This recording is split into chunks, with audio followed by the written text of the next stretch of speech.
Hello, I'm Bonnie Liphart, and we're so excited about doing this on location. And I have a person here that I know each one of you probably remember saying, now, where? So we're going to just start and let him do the talking because they're trying to rush to get the music out. Welcome. Thank you so much. Plus. Without a vision, the people perish. Now, don't you just start with telling me about yourself and what you've done in the past.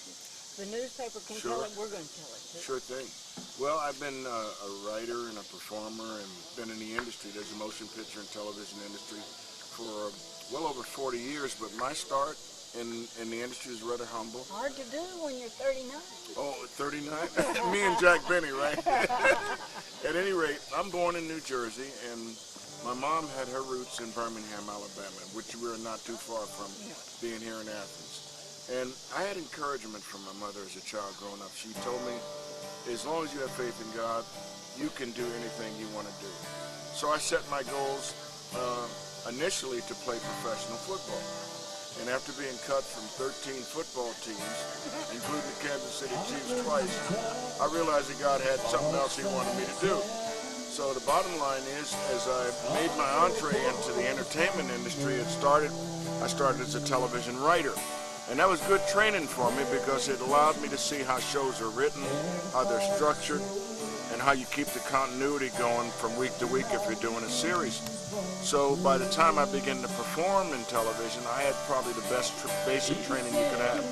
But again, I never imagined that I would be involved in projects like Roots or Good Times, and most recently, or in the past couple of years, motion pictures and that. It just to me, it was a fulfillment of my mom's prophecy that if you set your goals high, you can reach anything you aspire to do. How can you help somebody that's watching that says, oh, I got that dream inside of me? My mama may not have told me I could do it, but I'm hearing it from Well, what I believe everybody's got a gift of some kind. It may not be in the entertainment industry. It may be just to be the best parent you can be and to raise the best family. And in today's world, that in itself is a major accomplishment.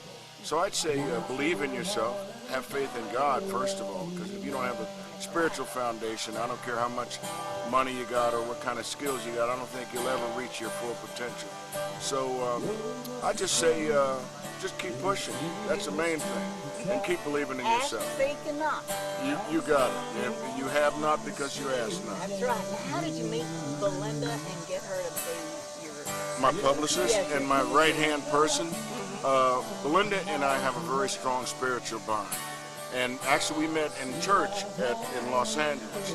And we got to talking, and I told her, I said, I need somebody to kind of give my career a little bit of a boost. And she was very, very, she's very, very self-driven. She's a self-starter. And we've got a relationship, a business relationship now that spans several years. So she kind of anticipates what I'm going to need and the best way to take advantage of situations.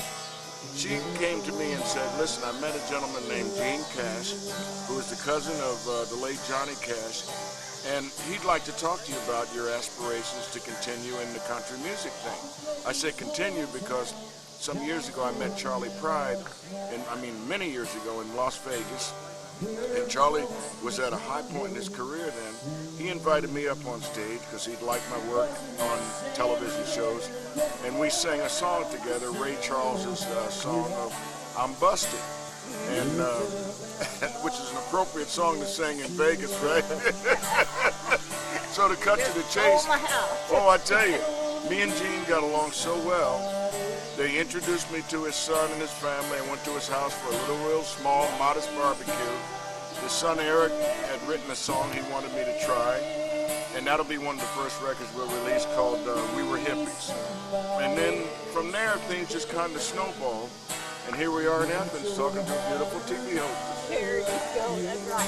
What all are you doing as we speak? Because I know with Belinda's help and Gene, and you have met with the mayor in Huntsville and spent a lot of time with her. Sure did, so and got the key to the city. Right now?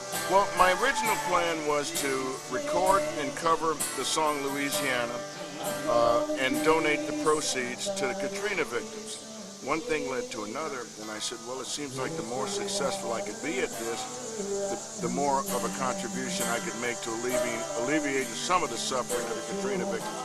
It wasn't with the idea of, trying to make whole boatloads of money for myself or for my family. By the grace of God, I've been blessed in that respect through acting.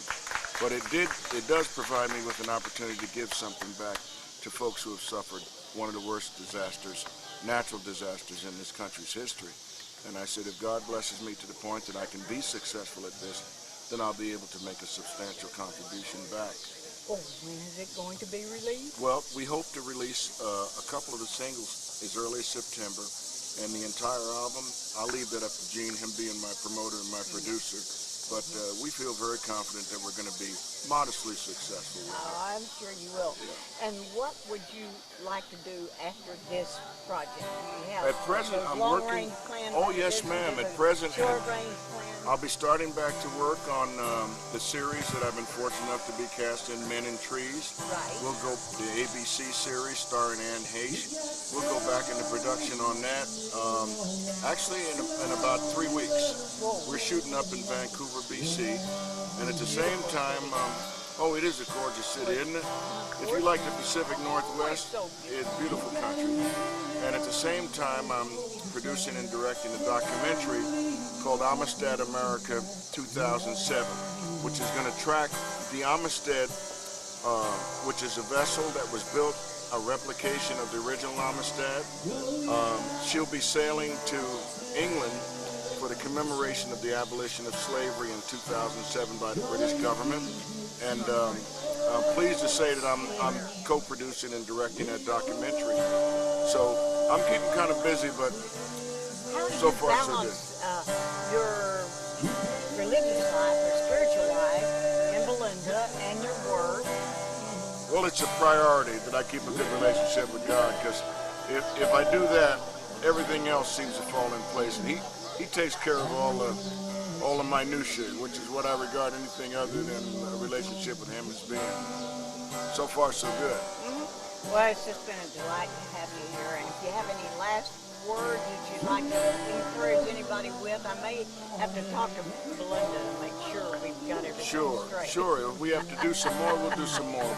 But I just say keep on pushing, keep your faith, and never set your goals too low. Always set them as high as you can reach. Your reach should exceed your grasp. Or what's a heaven for? Yes, Browning said. Exactly. Well, I'm Thank you so much, because ma'am. I went down and helped with the Katrina victims, and I'm Yes, glad ma'am. that another person did. And I thank you very much for coming out to be with us tonight to honor us with being here. Thank you so much. I appreciate it. And Larry Garner for running camera. All right. Thank you, Larry.